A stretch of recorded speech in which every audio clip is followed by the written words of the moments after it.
ওকে, আমরা যারা Facebook ads run করি আমরা সবাই খুব কম বেশি জানি একটা কমন ফেনামেনন নিয়ে, সেটা হচ্ছে ক্রিয়েটিভ ফ্যাটিক। সো এই ক্রিয়েটিভ ফ্যাটিকটা খুবই irritating, because once you have a campaign যেটা থেকে হয়তো ভালো রেজাল্ট আসছিল, এমন সময় হঠাৎ করে দেখা যায় যে আপনার ক্যাম্পেইনটা বা আপনার অ্যাডটা ক্রিয়েটিভ ফ্যাটিকে চলে গিয়েছে and Meta is asking you to change.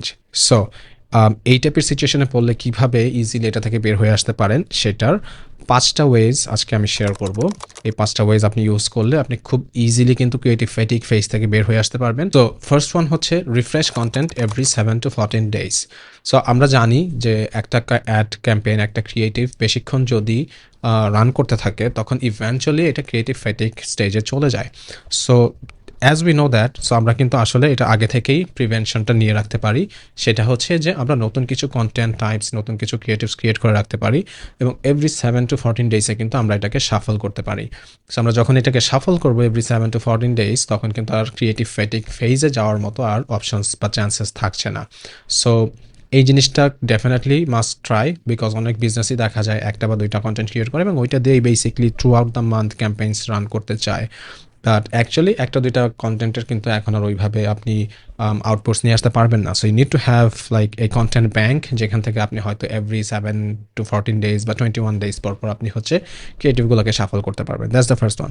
Second one হচ্ছে use multiple ad formats. So এই অ্যাড ফরম্যাটের দিক থেকেও দেখা যায় যে মোস্ট বিজনেসেসরা আইদার স্টিল ইমেজ দেয় অথবা হচ্ছে ভিডিও অ্যাড দেয়, এই দুইটার মধ্যেই সীমাবদ্ধ থাকে। সো যখন আপনার অ্যাডটা ক্রিয়েটিভ ফ্যাটিকে চলে যাবে, লেটস সে আপনি যদি ভিডিও অ্যাডস রান করছিলেন সোফার অ্যান্ড এটা হচ্ছে যে ক্রিয়েটিভ ফ্যাটিকে চলে গেল, তখন আপনি যেটা করতে পারেন, আপনি কিন্তু একটা ক্যারোজেল অ্যাড ইন্ট্রোডিউস করতে পারেন। যদিও এটার রেজাল্ট অ্যাকচুয়ালি ডিফার করবে অন লাইক কোন টাইপের আপনি ফরম্যাট ইউজ করছেন, বাট আই উড সে যে আপনি মাল্টিপল ডিফারেন্ট অ্যাড ফরম্যাটই রেডি রাখুন অ্যাট ইউর ডিসপোজাল, এবং উইচ এভার ওয়ার্কস বেস্ট ওইটা কিন্তু আপনি সাফল করতে পারবেন অ্যান্ড আপনি ক্রিয়েটিভ ফ্যাটিক স্টেজ থেকে বের হয়ে আসতে পারবেন। The third one is to rotate different hooks. So অনেক সময় দেখা যায় বিজনেসের আসলেভাবে বাজেট থাকে না ভিডিও প্রোডাকশন করার বা ভিডিও মেক করার। সো সেই ক্ষেত্রে যেটা করতে পারেন, আপনার ভিডিওকে স্টেজ বাই স্টেজ হচ্ছে যে মেক করতে পারেন। So there will be hooks, there will be intersection and then outro বা কল টু অ্যাকশন। এইভাবে যদি আপনারা ভিডিওসগুলো ক্রিয়েট করেন, সেই ক্ষেত্রে হুকের মাল্টিপল ভ্যারিয়েশনস আপনি বানায় রাখতে পারেন। অ্যান্ড যেটা করবেন যে জাস্ট ভিডিওর কন্টেন্ট হয়তো সেম থাকবে, জাস্ট হুকটা আপনি চেঞ্জ করে দিবেন। সো ইনিশিয়াল 3 to 5 সেকেন্ডের যে হুক থাকে ওইটা চেঞ্জ করে দিবেন। সো আলটিমেটলি আপনার এখানে কস্ট কাটিংটা হয়ে যাচ্ছে, আপনার ভিডিও প্রোডাকশনের পিছনে মানে বেশি খরচ করতে হচ্ছে না, জাস্ট হুকটাকে আপনি চেঞ্জ করে আপনি কিন্তু নতুন একটা ক্রিয়েটিভ পেয়ে যাচ্ছেন এবং ওইটা দিয়েও কিন্তু আপনি ক্রিয়েটিভ ফ্যাটিক থেকে বের হয়ে আসতে পারবেন। ফোর্থ ওয়ান হচ্ছে ইউজ সিজনাল থিমস। এইটা আমি আসলে দেখি না খুব বেশি বিজনেসকে ইউজ করতে, বাট এটা যদি আপনি ইউজ করেন definitely will get the upper hand, because আপনি কিন্তু অডিয়েন্সের সাথে রিলেভেন্ট থাকবেন, টাইমের সাথে রিলেভেন্ট থাকবেন। So which ever season is currently going, ওই সিজন রিলেটেড যদি আপনি কোনো কিছু ক্রিয়েটিভস রেডি করে রাখতে পারেন, কিছু ক্রিয়েটিভস পাবলিশ করতে পারেন, you will get the upper hand. Businesses মানে লোকজন আপনাকে ফিল করবে যে you are an up to date business and you are genuine in what you're doing. So seasonal কিছু কন্টেন্ট যদি তৈরি করা যায়, that's definitely going to be a plus.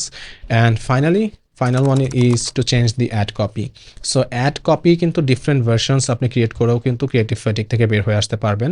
আপনি নতুন একটা অ্যাড লঞ্চ করলেন, ওইখানে অ্যাডের ক্রিয়েটিভটা চেঞ্জ করে দিলেন অ্যান্ড অ্যাডের কপিটা চেঞ্জ করে দিলেন, অ্যান্ড অ্যাডের কপিও কিন্তু অনেক বড় মেজর রোল প্লে করে in getting your results.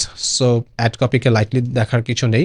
So চেষ্টা করবেন ডিরেক্ট রেসপন্স অ্যাড কপির লেখার জন্য এবং অ্যাড কপিটাকেও চেঞ্জ করার জন্য every now and then to get out of the creative fatigue stage. So these are basically the 5 ways, যে এই 5 ways ইউজ করলে আপনি হয়তো ক্রিয়েটিভ ফ্যাটিক স্টেজ থেকে বের হয়ে আসতে পারবেন।